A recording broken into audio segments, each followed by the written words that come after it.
Hey everyone, Ranger here, and welcome back to another Mickey Mouse short. And this one is to one that I've been wanting to do for a very, very long time.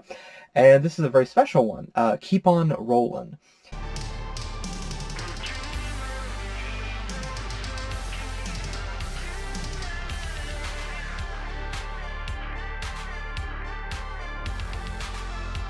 Which, from my understanding, is supposed to be like a 70s set. Sort of, or it's based in the 70s. Well, it may not be based in the 70s, but it does have a 70s flair to it. So, and I love the 70s, I love the 80s. I mean, heck, if you didn't know that, I mean, did you not watch my channel intro? Did you not know I was into the 80s because of my channel intro? I'm into synth wave, retro wave. So let's go ahead and start this because I really want to dive into this special, or this short. Let's go ahead and dive in.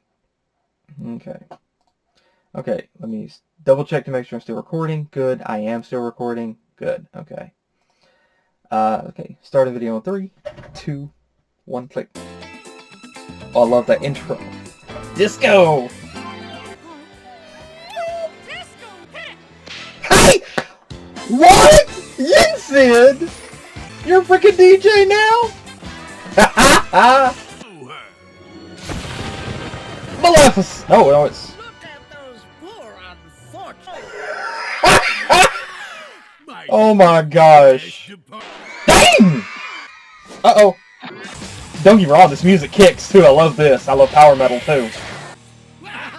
I'm having House of Villains vibes from this here. 3, 2, 1. Uh-huh. Maybe we can skate someplace. Wow, I can't believe nobody else is up here. Demo charges set. Oh. Except the Heartless, maybe. I want the soundtrack. Beast.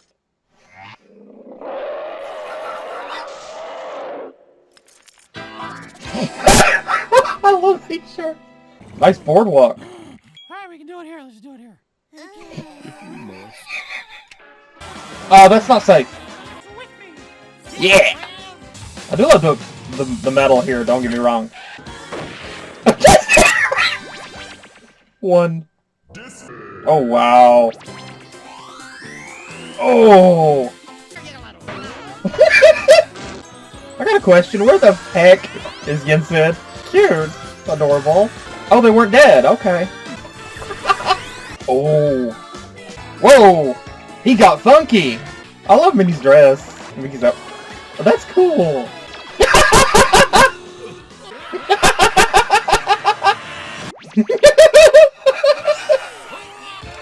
Donald's just thrusting. Now that's a great title card. Or intro card. I want the soundtrack.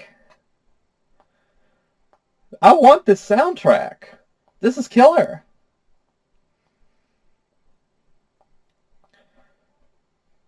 They have such great music for this whole thing. They do. Okay, I really love this. This has definitely, in terms of the regular Mickey Mouse shirts, this is definitely one of my favorite ones. Because just of the whole visual aesthetic.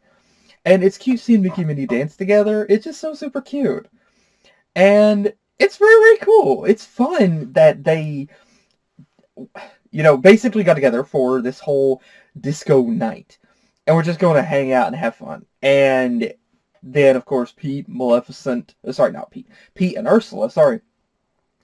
Now, the reason I thought it was Maleficent at first was because I'm kind of so used to Pete, hanging around Maleficent in Kingdom Hearts. So, at first I thought this other female character here was, at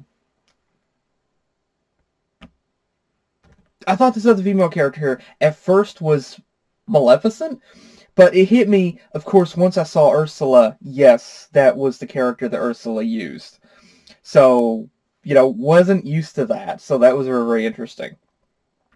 And it was interesting to see Ursula come back. I mean, dang! I mean, it was so cool to see Ursula come back in this, and same voice actress. Which is interesting timing because I found out not too long ago that the voice actress of Ursula passed away. So, this was probably the last performance, I guess, that she did, possibly. Then again, no, it wasn't Kingdom Hearts because Ursula wasn't in Kingdom Hearts. But yeah, so this was a fun thing to have her in. Interesting. Also, she's got the shell around her neck. Interesting. And she's got like the biker helmet on. That's interesting too. And Pete brings the Beagle Boys. I mean, okay, you know, Pete brings the Beagle Boys. So it's very, very interesting. It's very, very interesting to see that, and it's so cool to see, honestly, the Beagle Boys here along with Pete. It's not something that you typically see them pair up to do, so that's very, very cool. And again, like I said, I got complete vibes of House of Villains vibes here, because this was very, very similar. The whole setup to Mickey and crew getting kicked out was very, very reminiscent to me of it was very, very reminiscent to me of House of Villains, where the villains, Jafar, Ursula, Maleficent, Hades, they all plot to take over the House of Mouse and turn it into the House of Villains. And so they kicked all of them out, and the house became theirs for a bit of time, until Mickey ended up doing his Fantasia thing and beat them in a baseball-like spectacle. But here, of course, they used the power of disco and magic to beat them. And it's very, very, very, very cool. And of course, you know, it's typical that Pete wants to just kind of take over. I mean, I can see that, you know, I mean, that totally being Pete's thing, taking over. The funny thing is, Pete wasn't that involved with House of Villains. Here, he was. How he knew Ursula, I don't freaking know. But but again, Ursula being in this was a great gag in of itself. But then, whenever it's revealed that Mickey's like, this ballroom hasn't been used in a long time. As soon as he said ballroom, and I noticed part of the visual aesthetic for the door in the background, the architecture, I thought, wait, that looks like the Beast's ballroom. And boom, this is the Beast's ballroom. Which, as someone who plays Kingdom Hearts, immediately my first thought, I thought of the Heartless fight in Kingdom Hearts 2. That's exactly what I thought of. You know, that's just something that I thought of. The fact that the Beast just shows up with hair curlers in.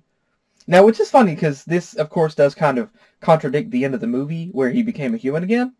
But, you know, it's the Beast. They had to do this with the Beast, because it wouldn't have been as funny if he was human.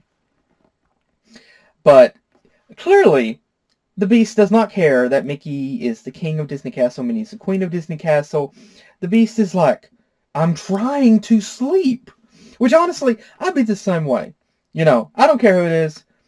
If I'm trying to sleep, get out. And the fact that Pete literally roars away the backgrounds and roars them back into, like, sketch art is funny. That's a great gag. That's a super great gag. It's not often that you see that be used. And the gag of Yensid being the DJ. It just works. I mean, for some reason, it just works. I mean, I mean, honestly, how else can the guy chill? I mean, obviously, having to train Mickey in both magic and, of course, fighting the Heartless and everything, and also trying to be a Keyblade Master, Elder, and, you know, Keyblade Master, Elder. And so, I mean, how else is a guy going to chill? I mean, you know, obviously, what else is he going to do for a side gig? So, yeah, like, he's just, okay, he's like, this is my night off, alright? This is my night off. I'm a DJ now. He's like, Oh, crap. Wrong. I wish they would have, on this laptop, I wish they would have put the print screen button next to the F12. They did. Yeah, the fact that he just is a DJ here is just so gold. I mean, it just works. It does. I mean, I'm not going to question it. It's just funny. I just imagine him coming back from the castle, getting back to the mysterious tower, and the fairies are um, like he's been telling them that he's been training, and they're like, so how did your training go? And he's like, it went good. It went very good. He just doesn't tell them that he's a DJ. And also, I absolutely adore how in this short Mickey and Minnie are dancing together. I mean, it's just so sweet and adorable, and I love it. It's just so super cute that they're dancing together throughout this whole thing. And I just realized that it's funny that whenever Ursula's character starts off, she's got the common regular chest size. But then, boom! The girl goes from like a bigger B to a C to like a double D here, and that's just the first thing that ends up transforming. And again, I have to question, like this is Master Yin Sid. Like, he never stepped up and kicked Ursula's butt here. But then again, it was probably part of, then again, I can see it being part of Master Yin Sid's plan. He's like, okay, I'm going to let my pupil, Mickey, I'm going to let him do this. I'm going to let him train. I'll let him do this. Also, it's kind of funny that the whole logo is like Yin Sid. It's Yin Sid, of course, which is Disney spelled backward. It's super fun. I love it. And Mickey with a little chest hair. I mean, I can just kind of imagine this little bit of Minnie loving the fact that Mickey has like a little chest hair, and she's just like, that's super cute. And then she's like, tells him it's kind of hot too, and she just like tries to wrap it around her finger. And of course, Mickey and Minnie's outfits to me kind of are the most stylish. I mean, I love Minnie's dress, and Mickey's outfit, of course, as well. I mean, it just totally, disco. I love the whole look of it. And the color palette that they use for the characters here is very different than I'm used to. It's very, very different than I'm used to. It just kind of so crazy. I mean, it's honestly different than what I'm used to, because they used green for Mickey, yellow for Donald, red for Goofy, blue for Minnie, and purple for Daisy. I'm not against this color palette. It's just I'm so used to Mickey being red, Minnie being pink, Daisy purple, Donald blue, and Goofy green. That's just what I'm used to. But, okay, blue for Minnie, green for Mickey. Okay. But again, it's super... This is definitely... I love their outfits. It's super adorable. It's super cute. And it's just a super fun little short. And whenever Pete, Ursula, and all of them transform, like, Pete looks like a... sort of like a pimp. He does! Pete the pimp. That's what he looks like. He looks like a pimp. Also, just now noticed, he has a rollerblade for a peg leg. I just now noticed that little detail. Really cool detail. Really cool detail. I mean, I can kind of also imagine Ursula getting back to the sea, and her eels are like, I mean, they see her get up, and they're like, what happened? She's like, I don't want to talk about it. I don't want to talk about it. But yeah, I love this short. It's a super fun short. It's adorable. It's definitely one of my favorites of these shorts here, because it's just so super cute. It's super fun. It's super adorable. And I love the whole visual aesthetic. I love the whole 70s flair for this. It's super cool, and it looks just so good. I mean, it just looks so grand. And it's not often we get something like that with the characters, so to see them in that style, it's super fun. The first time that we actually got to see, I mean, obviously we did have art and stuff. Back in the 70s, we had Disney stuff that had the characters, I guess, kind of like that. But I wasn't around back then, so I couldn't enjoy it. I wasn't around in the 80s either. I couldn't enjoy that. But we got Disco Goofy in an Extremely Goofy movie with him and Sylvia, which was a super awesome setup. And as someone who is a Mouse fan, I've always felt gypped that I never got to see anything like that with Mickey and Minnie. Now I can kind of say I'm kind of satisfied because it was adorable to see the mice dancing together, and it was just fun seeing them enjoy this disco night, rollerblading, and definitely something that it's definitely something I can see the characters doing, and it's definitely fun because now I'm going to be picturing them doing that quite often. It's so super cool. I love it. I love this short. It's super adorable. It's fun. Oh my gosh, the references with Ursula and the Beast. Oh my gosh, there's probably more, and of course the Beagle Boys. There's more I know, but also some people might facepalm with this, but this also makes me think about um, one of the Disney sports games on the GameCube years ago. Because, yes, I have the Disney sports games, and I love them. But I remember in Disney sports basketball, you had to face off against Pete and his team, which was called the Steamrollers.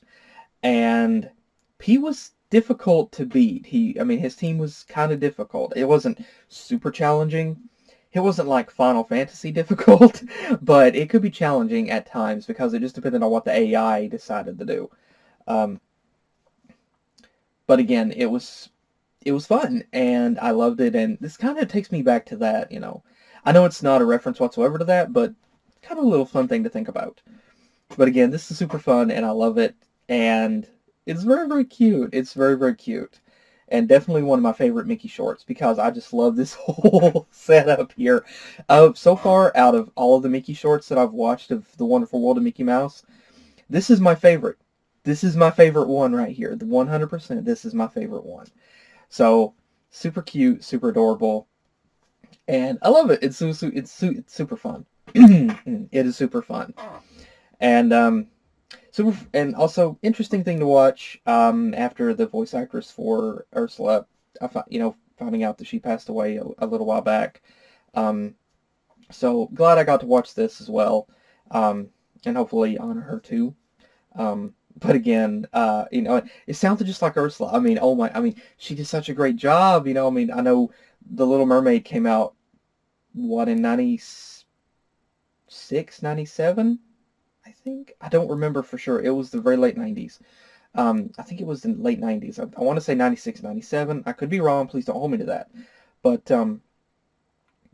it was, she sounded, and hearing her, of course, in Kingdom Hearts, and here, maybe they did, maybe they got reused some audio clips, and they just got someone who sounded like her. But it sounded like her. But again, I love the short. This is my favorite Wonderful World of Mickey Mouse short. This is my favorite one, 100%. But again, thanks again for joining me. I hope you guys enjoyed. And let me know what you guys think as well. Like, let me know what you guys think as well about this short. And about just the visuals, the gags. So, I love it. It's so super fun. But thanks again for joining me. Hope you guys enjoyed. Hopefully I'll see you guys in the next video that I do. Take care. Sparkling